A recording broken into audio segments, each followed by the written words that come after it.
Welcome to book basket. दोस्तों, आपने पहले भी बहुत सारी बुक्स पढ़ी या सुनी होगी और आप ये ज़रूर जानते होंगे कि सफल और असफल लोगों के बीच का एक सबसे बड़ा अंतर होता है उनकी आदतों का। सफल लोग अच्छी आदतें बनाते हैं। इसमें कोई शक की बात नहीं है कि यदि आप सफल होना चाहते हैं तो आपको सफल लोगों की आदतों को अपनाना होगा। लेकिन सबसे बड़ा प्रश्न यह उठता है कि आखिर ऐसी कौन सी आदतें अपनाई जाए जो सभी जगह हमारे काम आ सके। इसी उलझन को दूर करने के लिए आज हम एक ऐसी बेहतरीन बुक की समरी लेकर आए हैं जिसमें बताई गई आदतों को आप हर फील्ड में अपनाकर मनचाही सक्सेस पा सकते हैं। आज हम बात करने वाले हैं दी 7 habits of highly effective people book के बारे में, जिसे लिखा है स्टीफन आर कोवे ने। इस बुक की जो बात इसे सबसे अलग बनाती है वह है इसके हमेशा और हर जगह काम आने वाले सिद्धांत। ये बुक 7 ऐसी आदतों के बारे में है जिन्हें अपनाकर कोई भी इंसान व्यक्तिगत, पारिवारिक, बिजनेस और अपने करियर में सफल बन सकता है। यह आदतें बिल्कुल सरल और आसान हैं, जिन्हें आप अपने रोजमर्रा के जीवन में लागू करके मनचाहे परिणाम पा सकते हैं। ये सारी आदतें आपस में जुड़ी हुई हैं और जब आप किसी एक हैबिट पर काम करते हैं तो दूसरी हैबिट्स अपने आप सुधरती है। अगर आप अपनी लाइफ के किसी मोड़ पर आकर अटक गए हैं तो ये 7 हैबिट्स आपके लिए गेम चेंजर हो सकती है, इसलिए वीडियो को अंत तक जरूर देखें। अगर आप इन आदतों को जानने के लिए तैयार हैं तो जल्दी से चैनल को सब्सक्राइब कीजिए और हमारे साथ चलिए इस बेहतरीन बुक के सफर पर। आदत नंबर 1, प्रोएक्टिव रहे यानी सक्रिय रहें। एक प्रभावी व्यक्तित्व की पहली और सबसे महत्वपूर्ण आदत होती है सक्रिय रहना। इसका मतलब है अपने जीवन की जिम्मेदारी खुद लेना। जब आप खुद जिम्मेदारी लेते हैं तो अपने जीवन की परिस्थितियों के लिए बाहरी कारकों को जिम्मेदार नहीं ठहराते हैं, बल्कि आप अपने जीवन मूल्यों के आधार पर हमेशा सही विकल्पों को चुनते हैं। लेखक 2 तरह के लोगों की बात करते हैं, रिएक्टिव और प्रोएक्टिव। रिएक्टिव लोग इमोशन से इन्फ्लुएंस रहते हैं, जबकि प्रोएक्टिव लोग मोरल वैल्यूज के आधार पर फैसला लेते हैं। प्रभावशाली बनने के लिए यह जरूरी है कि हम हमेशा सतर्क रहें और किसी भी परिस्थिति के लिए तैयार रहें। सक्रिय लोग अपनी जिम्मेदारी को समझते हैं। वे अपने व्यवहार के लिए परिस्थितियों, आदतों या परिवेश को दोष नहीं देते। उन्हें यह समझ होती है कि वे अपना व्यवहार खुद चुनते हैं। वहीं दूसरी ओर जो लोग प्रतिक्रियाशील होते हैं वे अक्सर अपने बाहरी वातावरण से प्रभावित होते हैं। वे अपने व्यवहार के लिए बाहरी कारणों को दोष देते हैं। यदि मौसम अच्छा है तो वे खुश रहते हैं, लेकिन अगर मौसम खराब है तो वे मौसम को दोष देते हैं। सभी बाहरी ताकतें एक उत्तेजना के रूप में कार्य करती हैं, जिन पर हम प्रतिक्रिया करते हैं। इस उत्तेजना और आपकी प्रतिक्रिया के बीच आपकी सबसे बड़ी ताकत छिपी होती है, और वह है स्वतंत्रता, कि आप अपनी प्रतिक्रिया का चुनाव कर सकते हैं। रिएक्टिव कार्य करने के बजाय प्रोएक्टिव कार्य करें। रिएक्टिव कार्य वे होते हैं जो हम दूसरों या परिस्थितियों से प्रभावित होकर करते हैं, जबकि प्रोएक्टिव कार्य वे होते हैं जो हम योजना बनाकर करते हैं। प्रोएक्टिव कार्य करने से हम आने वाली परिस्थितियों के लिए तैयार रहते हैं। हम समस्याओं का समाधान करते हैं, परिस्थितियों से डरते नहीं हैं और अपने जीवन पर नियंत्रण रखते हैं। एक बेहद महत्वपूर्ण बात यह है कि आप यह चुनाव कर सकते हैं कि आप क्या बोलते हैं। आप जो भाषा इस्तेमाल करते हैं वह इस बात को दर्शाती है कि आप खुद को कैसे देखते हैं। एक सक्रिय व्यक्ति सक्रिय भाषा का उपयोग करता है, मैं कर सकता हूँ, मैं करूँगा आदि, जबकि एक प्रतिक्रियाशील व्यक्ति प्रतिक्रियाशील भाषा का उपयोग करता है, मैं नहीं कर सकता, काश ऐसा हुआ होता आदि। जो समस्याएं, चुनौतियां या अवसर हमारे सामने होते हैं उन्हें हम 2 भागों में बांट सकते हैं। सक्रिय लोग उन चीजों पर काम करते हैं जिन पर वे प्रभाव डाल सकते हैं, जैसे स्वास्थ्य, बच्चे और कार्य क्षेत्र की समस्याएं। प्रतिक्रियाशील लोग उन चीजों पर ध्यान केंद्रित करते हैं जिन पर उनका नियंत्रण नहीं होता, जैसे मौसम, 2 देशों की लड़ाई या दुनिया का खत्म होना। यह जानना कि हम अपनी ऊर्जा किस पर खर्च कर रहे हैं सक्रिय बनने की दिशा में एक महत्वपूर्ण कदम है। रिएक्टिव लोग खुद को परिस्थितियों का शिकार मानते हैं और सोचते हैं कि उनका अपनी जिंदगी पर कोई नियंत्रण नहीं है। इसके विपरीत सक्रिय लोग जिम्मेदारी लेते हैं। सक्रिय लोग पहल करते हैं। सक्रिय लोग उन चीजों पर ध्यान केंद्रित करते हैं जिनके बारे में वे कुछ कर सकते हैं। सक्रिय लोग समझते हैं कि किसी भी परिस्थिति में प्रतिक्रिया देने की जिम्मेदारी उनके हाथ में है। आदत नंबर 2, अंत को ध्यान में रखकर शुरुआत करें। इस आदत को बेहतर तरीके से समझने के लिए कोवी आपको अपने अंतिम संस्कार की कल्पना करने का सुझाव देते हैं। वह आपसे यह सोचने के लिए कहते हैं कि आपके रिश्तेदार आपको किस तरह से याद रखे, आपके किए कौन से अच्छे काम याद रखे, आपने उनके जीवन में क्या बदलाव लाए हैं। इस प्रयोग से आपको अपने कुछ महत्वपूर्ण मूल्यों की पहचान करने में मदद मिलती है, जो आपके व्यवहार को दर्शाते हैं। इस आदत को व्यवहार में लाने का सबसे अच्छा तरीका है अपना व्यक्तिगत मिशन स्टेटमेंट बनाना। इसका फोकस इस बात पर होगा कि आप क्या बनना चाहते हैं और क्या करना चाहते हैं। यह सफलता के लिए आपकी योजना है। आपका मिशन स्टेटमेंट यह तय करता है कि आप कौन हैं, आपके लक्ष्य क्या हैं और आपके विचार दुनिया में क्या योगदान देंगे।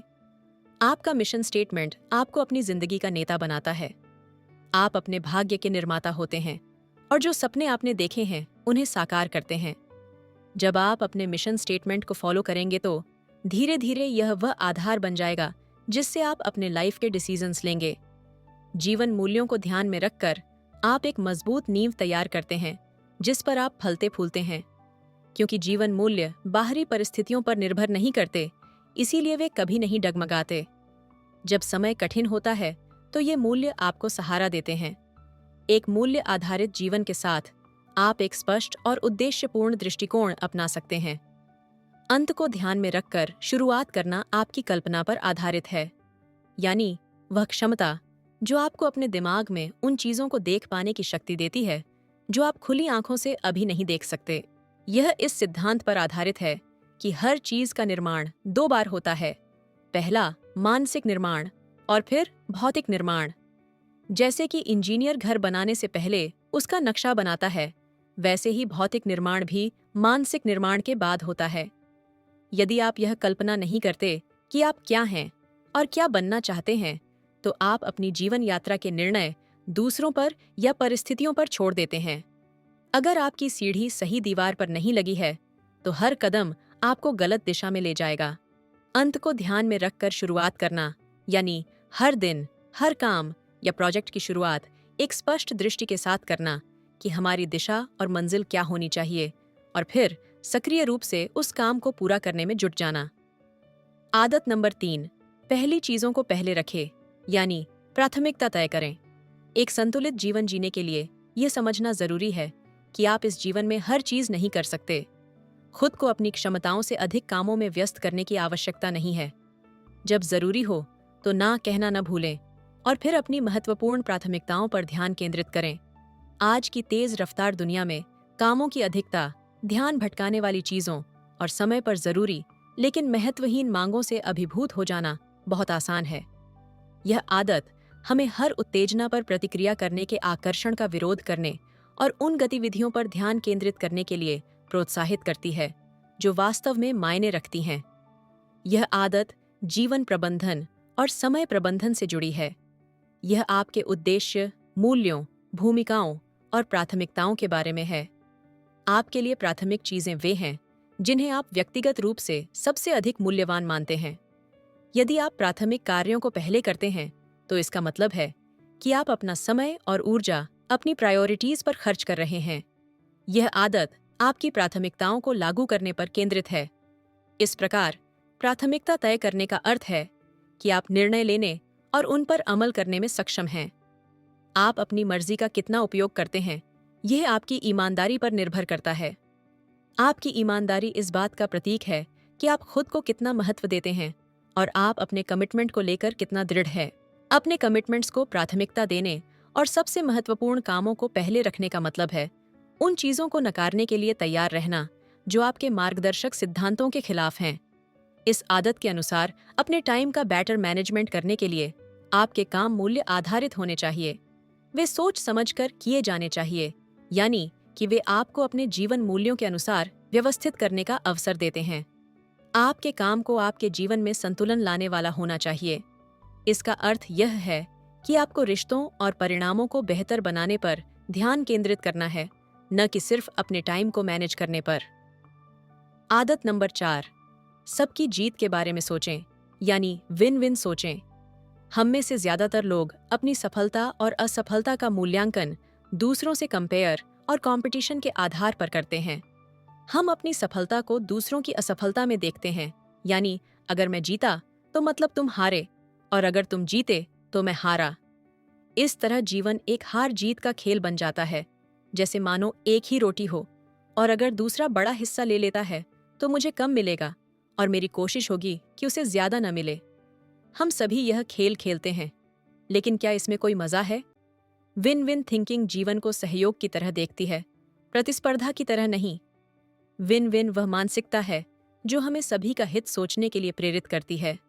इसका मतलब है ऐसे समझौते और समाधान जो सभी के लिए फायदेमंद और संतोषजनक हों। इसमें सभी को पर्याप्त मिलता है और वह काफी अच्छा लगता है। जो व्यक्ति या संगठन विन विन मानसिकता के साथ समस्याओं को हल करने की कोशिश करता है, उसमें 3 मुख्य गुण होते हैं। पहला, ईमानदारी, यानी अपने मूल्यों, कमिटमेंट्स और भावनाओं से समझौता न करना। दूसरा, मैच्योरिटी, यानी अपने विचारों और भावनाओं को साहस के साथ सामने लाना और दूसरों के विचारों और भावनाओं की भी कद्र करना। और तीसरा है प्रचुरता की मानसिकता, यानी इस विश्वास के साथ जीना कि सभी के लिए बहुत कुछ है। बहुत से लोग या तो ये या तो वो में विश्वास करते हैं, लेकिन विन विन में दोनों की आवश्यकता होती है। यह साहस और विवेक के बीच संतुलन बनाने जैसा है। विन विन को अपनाने के लिए आपको सहानुभूति से नहीं, आत्मविश्वास से भी भरा हुआ होना चाहिए। आपको केवल विचारशील और संवेदनशील नहीं, बल्कि बहादुर भी होना होगा। साहस और विचारशीलता के बीच संतुलन स्थापित करना ही असली परिपक्वता है, और यही विन विन के लिए बहुत जरूरी है। कोवी का तर्क है कि विन विन कोई तकनीक नहीं है, बल्कि यह ह्यूमन रिलेशनशिप का एक सिद्धांत है। यह दिमाग की एक ऐसी संरचना है जो सभी संबंधित पक्षों के लिए पारस्परिक लाभ चाहती है। इसका मतलब है कि सभी समझौते और समाधान पारस्परिक रूप से लाभकारी होते हैं और सभी पक्ष परिणाम से संतुष्ट महसूस करते हैं। इस मानसिकता को वास्तविक रूप देने के लिए जीवन को एक सहयोगी प्रक्रिया के रूप में देखा जाना चाहिए, न कि एक प्रतिस्पर्धा के रूप में। विन विन मानसिकता को अपनाने के लिए आपको पारस्परिक नेतृत्व की आदत विकसित करनी चाहिए। एक इफेक्टिव विन विन लीडर बनने के लिए लेखक के अनुसार आपको 5 स्वतंत्र आयामों को अपनाना चाहिए। पहला, चरित्र।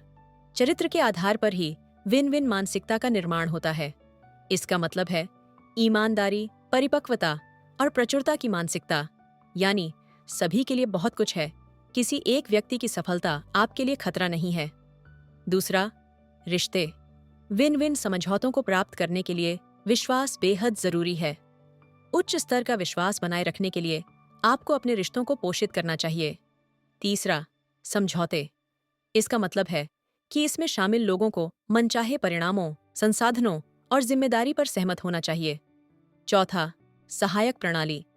एक प्रणाली के भीतर काम को मापने के लिए स्टैंडर्ड एरिया ऑफ एग्रीमेंट बनाना जो विन विन मानसिकता को समर्थन दे सके। पांचवां, प्रक्रियाएं। सभी प्रक्रियाओं को विन विन सॉल्यूशन देने वाला होना चाहिए।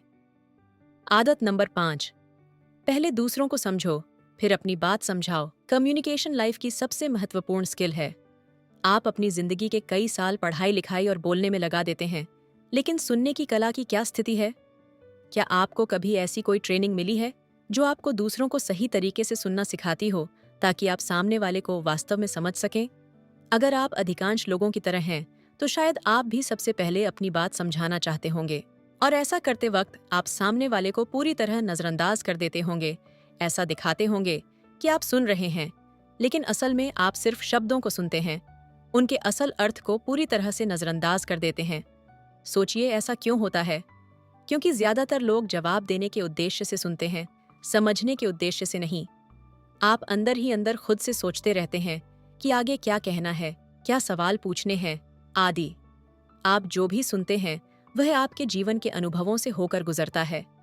आप जो सुनते हैं उसे अपनी आत्मकथा से तुलना करते हैं और उसे सही या गलत मानते हैं। इस वजह से आप दूसरे की बात खत्म होने से पहले ही अपने मन में अनुमान लगा लेते हैं कि वह क्या कहने वाला है। क्या ये वाक्य आपको कभी सुने सुने से लगते हैं? अरे, मुझे पता है तुम कैसा महसूस कर रहे हो, मुझे भी ऐसा ही लगा था।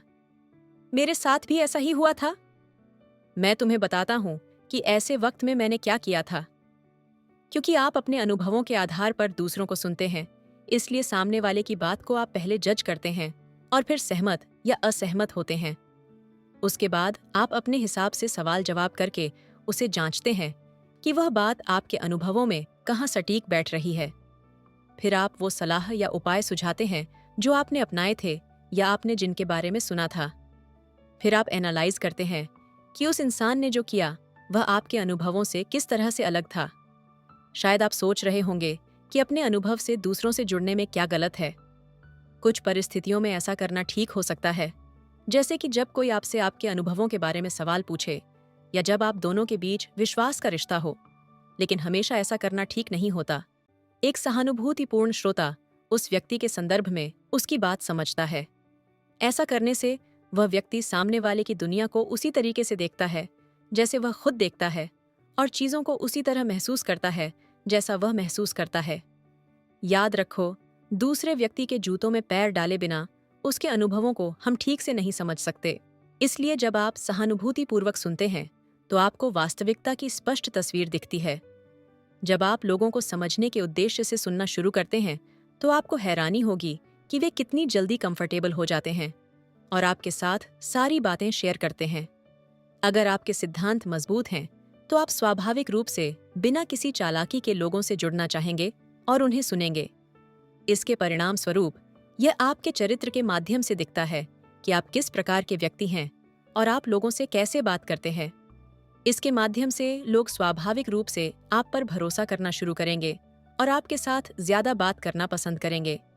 ज्यादातर लोग उत्तर देने के उद्देश्य से सुनते हैं, कुशल श्रोता समझने के उद्देश्य से सुनते हैं। इसे सहानुभूति से सुनने की कला कहा जाता है। एक बार जब आपको लगता है कि आप स्थिति को समझ गए हैं तो अगला कदम अपनी बात समझाना है। इसके लिए साहस की जरूरत होती है। सहानुभूतिपूर्वक सुनने से आपने जो सीखा है उसे उपयोग में लाकर आप अपने विचारों को श्रोता के दृष्टिकोण और चिंताओं के अनुरूप प्रस्तुत कर सकते हैं। इस प्रकार आपके विचारों की विश्वसनीयता बढ़ती है क्योंकि आप उसी भाषा में बात कर रहे होते हैं जो आपके श्रोताओं की भाषा है। आदत नंबर 6, सिनर्जी यानी तालमेल बैठाना। सिनर्जी शब्द ग्रीक शब्द से आया है जिसका अर्थ है साथ मिलकर काम करना। प्रकृति में हर जगह सिनर्जी है। अगर आप लकड़ी के 2 टुकड़ों को एक साथ रखें तो वे अलग अलग प्रत्येक द्वारा रखे गए कुल वजन से कहीं ज्यादा वजन उठाएंगे। सरल शब्दों में कहें तो 2 दिमाग एक से बेहतर हैं। तालमेल बैठाने का मतलब है रचनात्मक सहयोग करना यानी टीम वर्क करना। इसका उद्देश्य खुले दिमाग से पुरानी समस्याओं के नए समाधान खोजना है। लेकिन यह अपने आप नहीं होता। यह एक प्रक्रिया है और इसी प्रक्रिया के माध्यम से लोग अपने अनुभव और विशेषज्ञता का उपयोग करते हुए बेहतर परिणाम प्राप्त कर पाते हैं। अकेले की तुलना में जब लोग एक साथ काम करते हैं तो वे कहीं बेहतर परिणाम दे सकते हैं। तालमेल से हम एक साथ बहुत कुछ नया खोज सकते हैं जो शायद अकेले नहीं खोज पाते। सरल शब्दों में कहे तो एक से भले दो।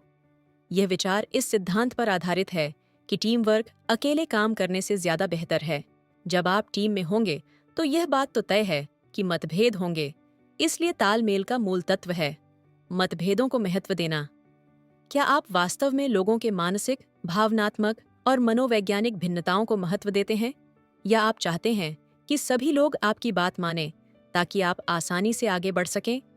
कई लोग एकरूपता को एकता समझ लेते हैं, लेकिन हमें आपसी मतभेदों को कमजोरी के बजाय ताकत के रूप में देखना चाहिए, क्योंकि यही हमारी जिंदगी में उत्साह भरते हैं। लेखक का कहना है कि टीम वर्क और आपसी सहयोग के ऐसे उदाहरण हमारे दैनिक जीवन का हिस्सा होना चाहिए। इसका मूल विचार यह है कि तालमेल एक रचनात्मक प्रक्रिया है जिसके लिए खुलेपन और संचार की आवश्यकता होती है। इसका मतलब है लोगों के बीच मानसिक, भावनात्मक और मनोवैज्ञानिक अंतर को संतुलित करना और इस प्रक्रिया में समूह के सदस्यों के बीच नए विचार उत्पन्न करना। यही वह जगह है जहां रचनात्मकता का सर्वोत्तम उपयोग किया जाता है। सिनर्जी एक पारस्परिक प्रभावशीलता है जिसमें टीम वर्क, टीम बिल्डिंग और दूसरों के साथ एकता का निर्माण शामिल है। आदत नंबर 7, कुल्हाड़ी की धार को तेज करें। Sharpen the show. अपनी कुल्हाड़ी को धार लगाने का अर्थ है अपनी सबसे बड़ी संपत्ति यानी खुद को सुरक्षित रखना। इस आदत का उद्देश्य आपको तरोताज़ा रखना है ताकि आप बाकी 6 आदतों को सही से लागू कर सकें। ऐसा करने से आप अपनी चुनौतियों का सामना करने की क्षमता बढ़ाते हैं। यदि आप इसे नज़रअंदाज करते हैं तो आपका शरीर थका हुआ हो सकता है, आपका दिमाग सुस्त हो सकता है, आपकी भावनाएं ठंडी पड़ सकती हैं और आपका स्वभाव असंवेदनशील हो सकता है। यह किसी भी तरह से एक अच्छा परिणाम नहीं है।